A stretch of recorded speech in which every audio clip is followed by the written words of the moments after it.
여기까지고요. 이어서 두 번째 주제로 넘어가겠습니다. 국유화 폐간 어떤 대통령도 할 수 없는 일인데 감히 제가 어떻게 그런 말을 한다는 것입니까?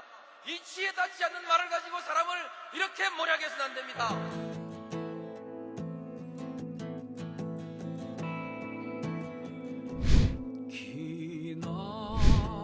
기나긴 밤이었거든 압제의 밤이었거든 사랑이 한 몸 썩어져 이 붉은 사나에 사랑 해방의 횃불 아래 걸고 숨이 사나에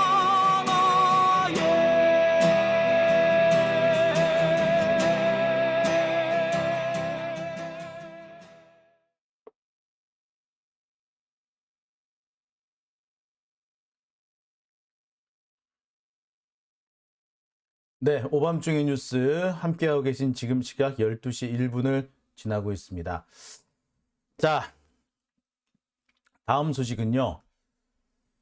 서울의 소리와 장인수 기자에 대해서 용산이 탄압을 예고했다는 소식입니다. 사실 어느 정도 예측됐던 일이죠. 어제 방송이 나간 직후에 여기저기에서 저보고 물어보는 소리 전화가 왔습니다. 장인수 괜찮겠어? 이명수 괜찮겠어? 둘 다 윤석열, 김건희한테 찍혀있는 애들인데 괜찮겠어? 서울의 소리 이러다가 이번에 정말 감옥 가는 거 아니야? 글쎄요. 무슨 보도를 좀 제대로 하고 나면은 이 기자들한테 늘 따라붙는 질문입니다. 괜찮겠어? 잡혀가지 않겠어? 라는 겁니다. 저 역시도 그런 질문을 상당히 많이 받았습니다. 그리고 오늘 이명수 기자와 장인수 기자에 대해서 많은 사람들이 걱정하는 소리를 들으면서 저도 약간 많이 걱정을 할 수밖에 없었습니다.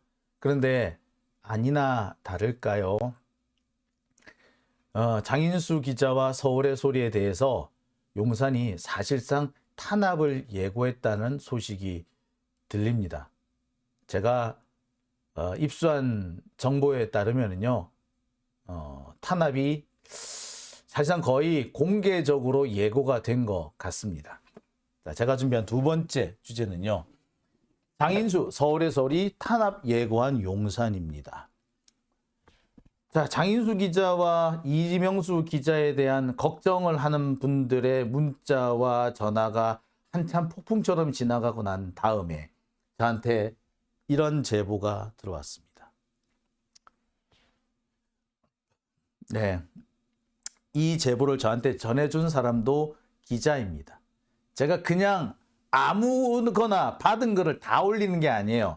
제가 받은 글이라고 올릴 때는요, 정치인이 받은 글이거나 동료 기자가 받은 글인 경우에 제가 여러분들한테 전해드리는 겁니다.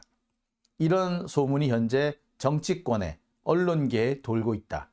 정치권과 언론계에 돌고 있는 소문 중에 상당수는 사실인 경우도 있습니다. 아니, 사실인 경우가 많죠.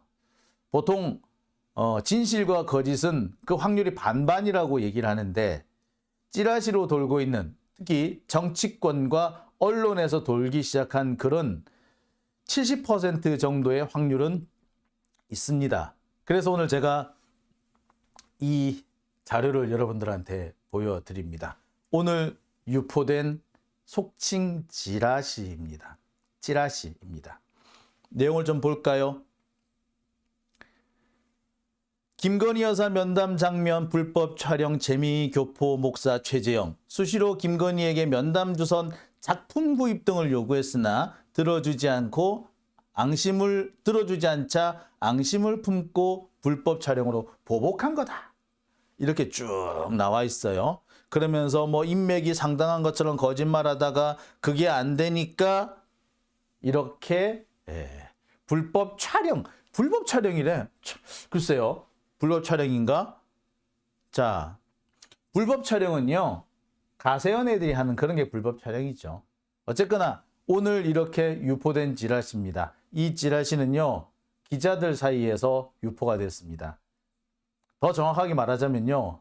국회와 용산에 출입을 하고 있는, 그러니까 대통령실과 국회를 출입하고 있는 기자들한테 쫙 퍼진 글입니다. 자, 자세히 한번 보겠습니다. 이 찌라시 내용을 가만히 살펴보면 그래요.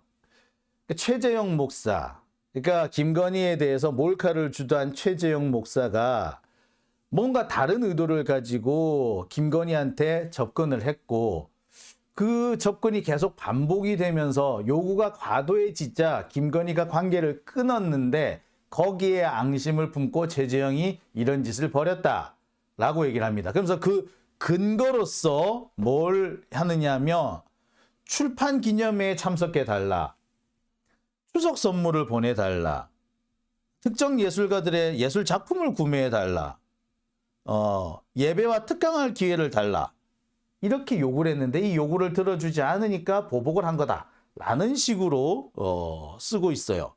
자, 근데 제가 여기서 한 가지 결정적인 허점을 찾아냈습니다. 바이든 대통령 방한 당시 만찬 초청을 요구하는 등 각종 민원을 쏟아냈다. 자, 바이든 대통령이 언제 방한을 했는지 혹시 여러분 기억하십니까? 예? 여러분? 작년 5월입니다. 자, 그런데 최재형 목사가 김건희한테 선물 준 건 언제죠? 6월과 9월이죠. 그죠? 여러분, 한번 기억을 되돌려 보시겠습니까? 자, 그러면 바이든 방한 당시 만찬을 요구했다? 좀 앞뒤가 안 맞지 않나요? 만나기도 전부터 만찬 초청해달라고 이렇게 얘기를 하나요? 선물 주기도 전에? 일단 말이 안 되죠. 자, 보시다시피 바이든 방한 결산, 윤과 동행한 바이든의 46시간이라고 되어 있는데 이게 언제다? 2022년 5월 22일입니다. 보실까요? 2022년 5월 22일. 자, 그런데 최재형 목사가 김건희한테 선물 준 건 언제하고 언제? 6월과 9월이죠. 그럼 5월 22일이면 김건희한테 선물조차 주기 전입니다. 근데 만찬 초청을 요구했다고? 그렇게 강큰 사람이 있나? 자, 이렇습니다. 일단 이 해명이 어디서 나온 건지는 아직은 좀 불분명합니다. 제가 볼 때는 그래요. 대통령실에서 직접 꺼내놓은 해명은 아닌 것 같고, 뭐 다른 사람들을 통해서 이런 찌라시를 돌리지 않았는가라는 뭐 그런 의구심이 좀 들긴 하는데, 여하튼 이 내용은 사실과 상당히 다르죠. 그죠? 자, 어쨌거나 이 찌라시를 통해서 이 찌라시를 유포한 사람의 목적은 최재형 목사와 이명수 기자, 그 다음에 이 장인수 기자를 어떻게든 간에 비방하고 깎아내리려는 것이 의도인 것 같습니다. 그리고 이 보도에 다른 사적인 사적인 어떤 그 모함이 포함되어 있다, 뭐 이런 식으로 비방을 하려고 했던 것 같아요. 자, 하지만 보시다시피 이게 해명 자체가 거짓이라는 게 확인이 되지 않습니까? 자, 그런데 이 찌라시의 맨 마지막에 이런 부분이 나옵니다. 김건희와 면담을 한 것은 불과 20분 안팎. 근데 우리가 지금 내일 예고된 것으로는 2시간 넘는 이 면담 내용이 있다고 하죠. 여기서도 일단 거짓이죠. 자, 그런데 가장 핵심적인 부분입니다. 용산에선 서울의 소리의 불법 함정 취재를 김건희 특검법 통과를 위한 총선 공작 사건으로 규정하고 배후 세력에 대한 조사에 들어갔다. 자, 말 그대로 대대적인 탄압을 예고한 그런 찌라시라고 보셔도 과언이 아닙니다. 보시다시피 대대적인 탄압을 예고하고 있습니다.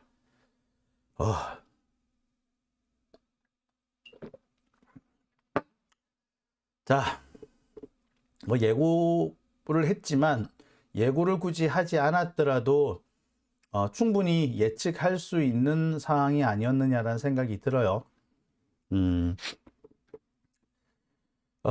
이번 탄압의 예고는요, 아마도 기존에 있었던 다른 건들과는 어떻게 보면 급이 다른 것이 될지도 모르겠습니다. 정말 대대적인 검거 성풍이 일지 않을까라는 생각도 드네요.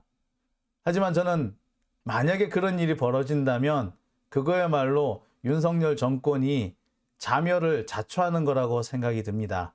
아울러 지금 제기되고 있는 각종 의혹을 스스로 사실이라고 인정하는 그런 결과가 될 것이라고 생각이 듭니다. 진실은 절대 숨길 수 없습니다. 자, 답답하네요. 제가 이런 보도를 하게 될 거라는 생각도 못했습니다.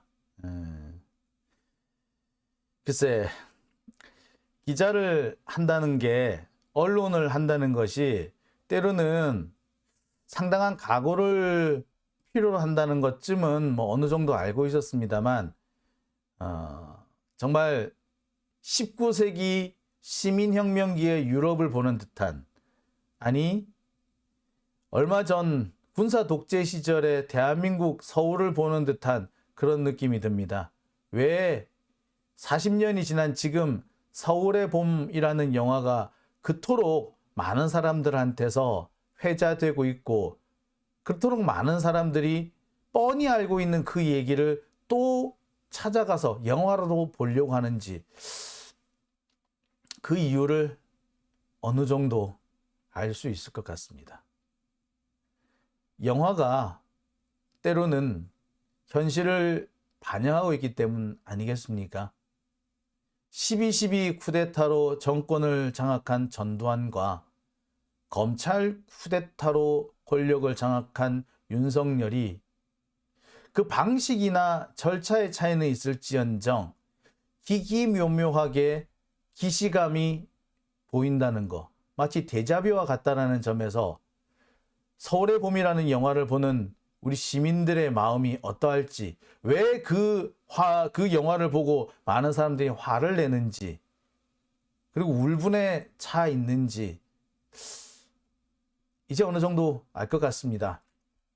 이명수 기자와 장인수 기자에 대해서, 그리고 서울의 소리에 대해서 이렇게 대대적인 탄압이 예고되고 있는 상황이라면, 글쎄요, 과연 전두환 때와 지금이 얼마나 다른가 생각이 드네요. 자, 조금 전에 뭐 발표가 난 모양이네요. 그 엑스포, 세계 엑스포 개최지가 사우디로 결정이 났다고 하네요. 제가 좀 확인 한번 해볼까요?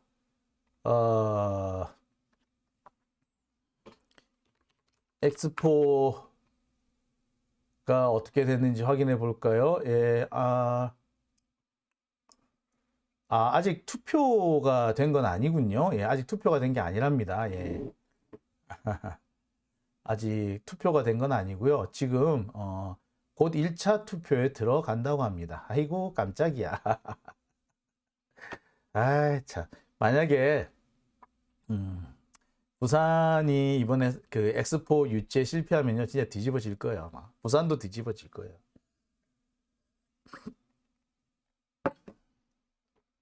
자, 오밤중의 뉴스. 이 사우디가 됐는지 어디가 됐는지 일단 조금 있다가 확인되는 대로 뉴스가 들어오는 대로 제가 여러분들한테 다시 한번 전해드리도록 하겠습니다.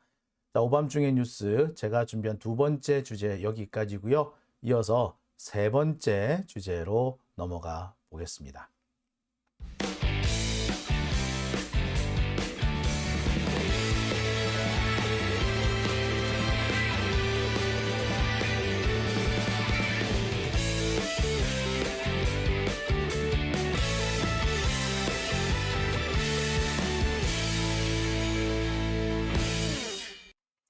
네, 오밤중